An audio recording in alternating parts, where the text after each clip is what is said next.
केउंझर जिला बड़बिल थाना अंतर्गत झाड़गां गोलियानाड़ पोल निकटरे गत 23 तारिख एक अजଣା मृतदेह बड़बिल पुलिस जबत करथिला। पुलिस तर्जमा परे परिचय झारखंड राज्यर केन्दुआ ग्रामर संजय यादव से जणे ड्राइवर बोली जଣା पड़िथिला।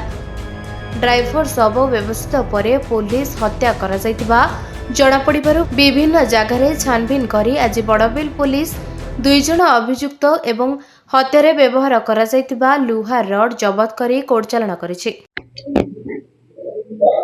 गत 23/12/2025 तारिख झाड़गां स्थित गोटे शंकर ढाबा अच्छी से निकटरे गोटे अर्धगलित मृतदेह ठाब होता।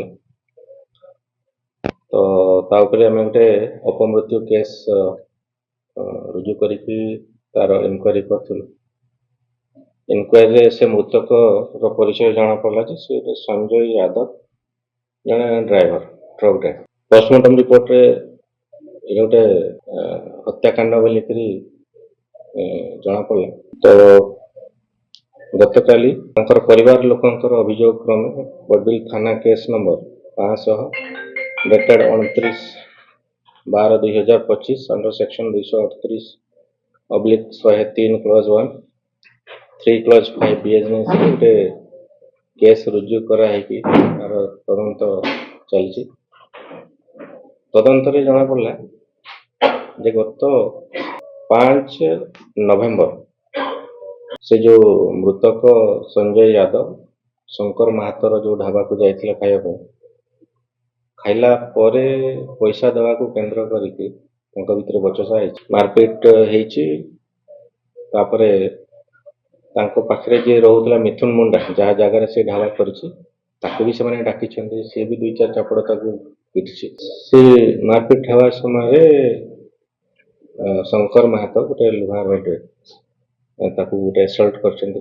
परवर्ती समय से मृत्यु होइछि से संजय यादव। से मरीगला परे से शंकर महातो आ मिथुन मुंडा ताको ढाबा रु किछि दूर रे नै करी ताको पकई देके आसछने ताको लुचेया पे ता ऊपर किछि घास फास कभर करी पड़े आसछ।